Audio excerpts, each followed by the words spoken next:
ang pinakamagandang paghihiganti is not to get even. Hindi yung makagawa ng masama sa gumawa sa'yo ng masama. Ang pinakamagandang paghihiganti sa tulong ng Diyos ay yung mawala ang masama, yung makonsensya, yung gumawa sa'yo. Napakabuti ng asawa ko, ba't ka niloko?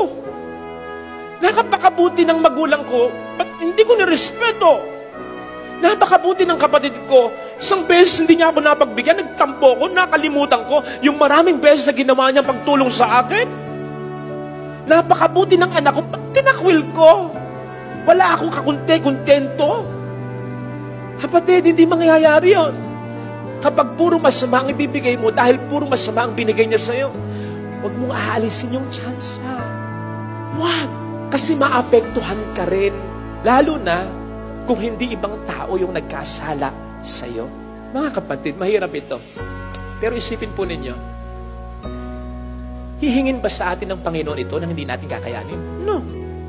Ang sabi, be perfect as your heavenly Father is perfect. Alam po ninyo, ang perfection sa Bible, yung something reaches its purpose for which it was created.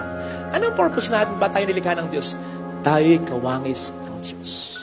So may kakayanan tayong maging katulad ng Diyos. Sa paanong paraan? Sa paraan ng ating pinag-uusapan. Hindi niyo po ba naisip? Ha? Ang sabi sa Ebanghelyo, kapag nagpapatawad daw tayo magiging tunay na mga anak ng Diyos. Hindi sinabing kapag nagbibigay kayo, mas mahirap kasi ang magpatawad. Ibig sabihin ba nun, kapag nagpapatawad tayo lang ang anak ng Diyos, yung iba hindi, kasi hindi sila nagpapatawad, anak din sila ng Diyos. Kaya lang, lumulutang yung pagiging anak mo ng Diyos. God is like, nagpatawad ka, iba yung anak kong ito. Napakabuti ng anak kong ito. Iba sa lahat ng mga anak ko. Kaya kapag tayo nagpapatawad, kapatid, umaangat ka. Hindi lang dun sa mga nagsisimba, nagdodonate, gumagawa ng mabuti. Umaangat ka yung level ng kabanalan mo. And God is like, napakabuti ng anak kong ito. I love him, I love her so much. Ganon din naman sa pamilya. Alam ng anak mo kung paano ka sinaktan ng asawa mo, yung tatay niya, o kaya yung nanay niya.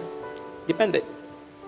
Alam ng anak mo, yung paghihirap na dinanas mo, yung sakit na naidulot ng panloloko ng asawa mo sa iyo, yung pagkabayaan ng asawa mo sa iyo, and therefore, pati na rin sa mga anak mo. Alam ng anak mo yon, kaya okay lang sa kanya na magalit ka sa tatay niya, sa nanay niya. Pero kung sa kabila ng ginawa sa iyo, ng asawa mo, ng tatay niya, o kaya ng nanay niya, magiging civil ka pa rin, pipilitin mong patawarin pa rin. Men! Sabihin ng anak mo, iba yung nanay ko. Iba yung tatay ko. Kasi alam ng anak mo, nagiging civil ka sa asawa mong nanakit sa'yo, na tatay niya o nanay niya, dahil sa kanya. So sobra talaga yung pagmamahal mo. Alam ng magulang mo, na napakawalang hiya ng ginawa ng kapatid mo sa'yo, na anak niya. Kaya nga minsan, siya na rin ang nagsasabi, tikisin mo na talaga yan. Hindi ko namang inampun yan, kapatid mo yan, anak ko rin yan, pero bakit nagkaganyan? Grabe yung ginawa sa'yo, anak. Siya ba nagsasabi? Kasi nararamdaman niya yung pain na ginawa sa'yo ng anak din niya na kapatid mo.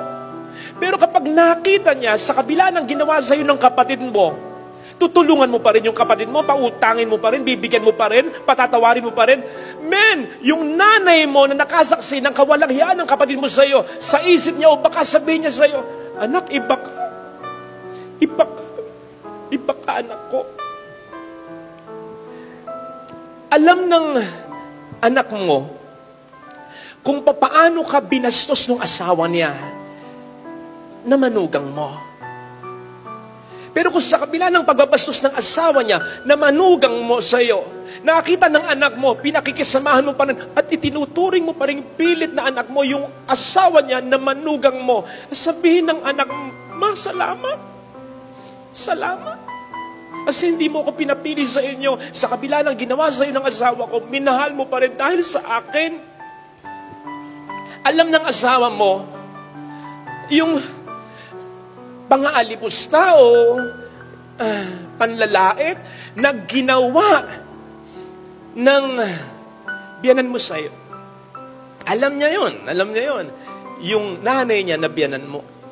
Pero kung sa kabila nun, yung asawa mo, mamahalin pa rin yung nanay mo na biyanan niya na hindi siya nirespeto. Sabihin sa'yo ng asawa mo, mahal na mahal kita. Iba ka. Kasi sa kabila ng ginawa sa'yo ng nanay ko, ginalang mo pa rin siya. Alam kong dahil yan sa akin, salamat. Nakita nyo? Lumulutang yung buti mo. Lumulutang talaga. At yun ang hinihingi ng Panginoon sa atin. At hindi niya hihingin kung hindi natin kakayanin. Ito sana mga kapatid, ang biyaya na ipagdasal natin.